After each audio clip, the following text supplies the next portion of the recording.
is that it's still sitting offshore, and so that's going to continue to turn up some of those gustier winds. We still have northeast winds in play. That's why we call it a nor'easter, because it produces those northeast winds. This is not a tropical system. This is an extra tropical storm because it still has the fronts attached. We do have that coastal flood warning in effect through 9 a.m. today. That is what Jordy was just talking about earlier on in her live hit of where she was in Norfolk, where you're still seeing some of those water levels still just above the street right now. But here's a look at what to expect for today's peak tides.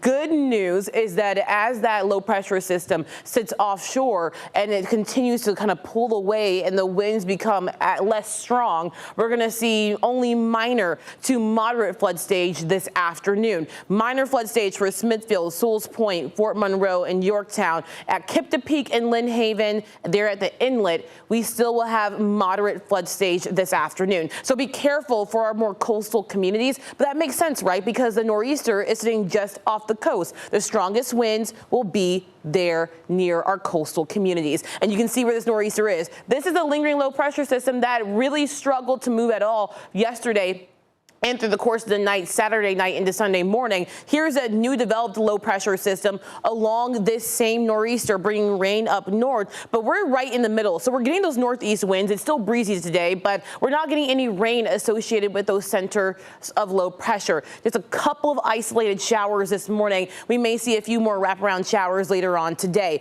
Right now, a couple of isolated showers right here near the Chesapeake Bay, so northern Norfolk and northern Virginia Beach. Also a few passing showers as you get between Killable Hills and Rodanthe, so right around Nags Head. As you see, still a very dark start to the day, but it is going to be cloudy all day today and most of the day tomorrow. Temperatures this morning starting off in the lower 60s with a little bit of drizzle here and there. So you may have to hit the windshield wipers a couple of times, but for the majority of the day, you should be okay when it comes to that heavier rainfall. Any rain that we do see throughout the day will be light and quickly moving. Right now, wind gusts up to about 45 miles an hour around our peninsulas. Again, we still have that coastal flood warning in effect through 9 a.m.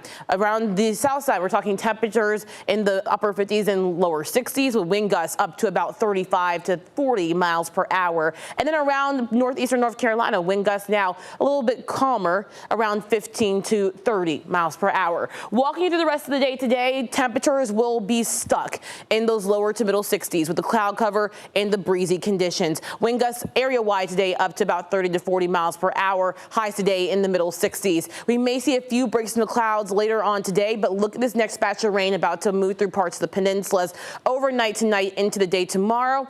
Again, very scattered to isolated in nature, light rainfall, nothing truly too heavy as it passes through. Still a very cloudy and breezy day tomorrow. Temperatures still stuck in those middle to upper 60s.